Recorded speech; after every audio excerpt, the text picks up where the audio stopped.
कूटनीतिक मोर्चे पर चीन की घेरेबंदी का ब्लूप्रिंट तैयार हो गया है। उसका घमंड मॉस्को में तोड़ा जाएगा, उसके गुरूर को विदेश मंत्रियों की बैठक में चकनाचूर किया जाएगा और उसकी बाहें G10 का हिस्सा बनने के बाद मरोड़ी जाएंगी। पूर्वी लद्दाख में LAC पर चीन ने जो गुस्ताखी की है, उसकी सजा उसे दुनिया के सामने बेनकाब करके दी जाएगी। दुश्मन देश को अंतर्राष्ट्रीय मंचों पर अलग थलग करने का पूरा खाका तैयार किया गया है।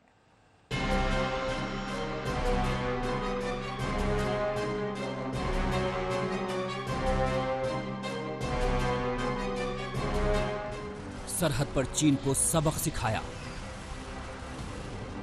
पूर्वी लद्दाख में LAC पर चीन की सेना का गुरूर तोड़ा।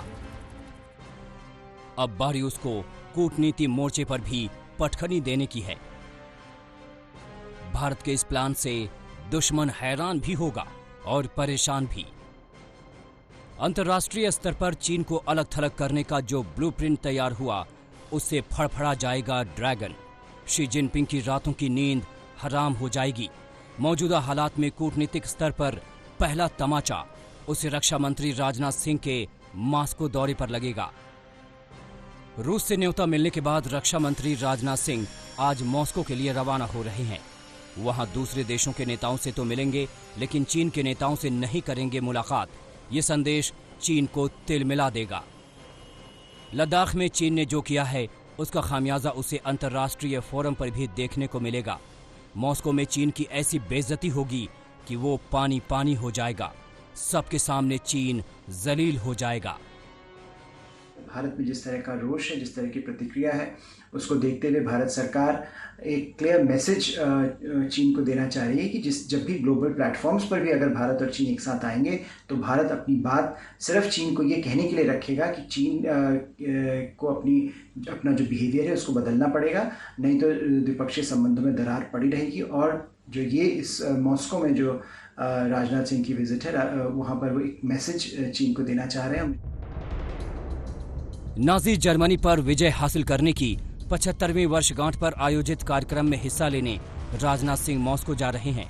राजनाथ सिंह के साथ रक्षा सचिव अजय कुमार और हर सशस्त्र बल के एक शीर्ष अधिकारी होंगे।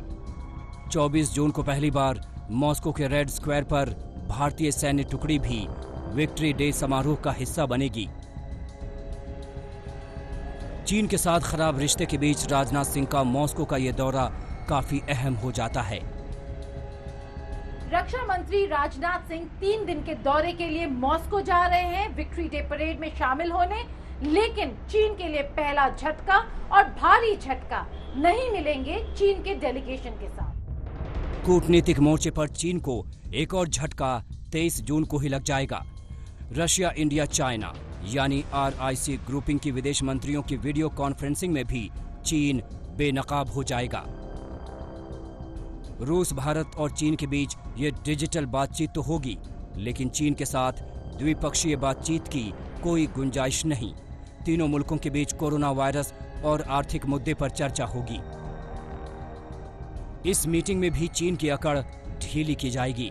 चीन को नजरअंदाज करके भारत संदेश देगा कि वो घमंड में ना रहे। हालांकि घर में ही इस त्रिपक्षीय बातचीत को लेकर बीजेपी सांसद ने ही सरकार को घेरा है। सुब्रमण्यम स्वामी ने कहा कि जब माहौल ठीक नहीं तो इस बैठक में S जयशंकर की जगह स्वास्थ्य मंत्री डॉक्टर हर्षवर्धन क्यों नहीं शामिल होते। हालांकि चीन को घेरने का यह सिलसिला लगातार जारी है।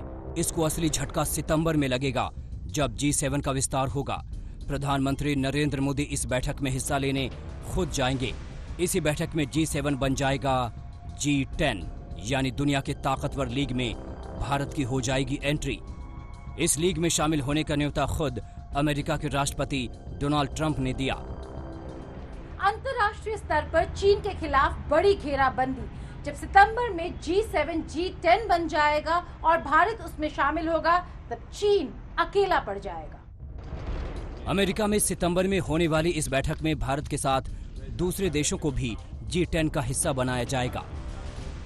भारत के साथ ऑस्ट्रेलिया और दक्षिण कोरिया भी शामिल हो जाएगा। पहले से ही इसमें Canada, France, Germany, Italy, Japan, Britain और अमेरिका शामिल हैं। हालांकि पहले G7 के G11 बनाने की तैयारी थी, लेकिन रूस के इनकार के बाद G10 बनाने पर मुहर लगी। अंतर्राष्ट्रीय मंच पर भारत का कद जितना बड़ा होगा, चीन उतना ही बिलबिलाएगा। इसी खिसियाहट में शी जिनपिंग भारत से पंगा ले रहे हैं, लेकिन पीएम मोदी ने जो दांव चला है उसमें चीन की सारी हेकड़ी धरी की धरी रह जाएगी। भारत की आक्रामक कूटनीति के सामने चीन पूरी दुनिया में अलग थलग पड़ जाएगा। दिल्ली से गीता मोहन के साथ आज तक ब्यूरो।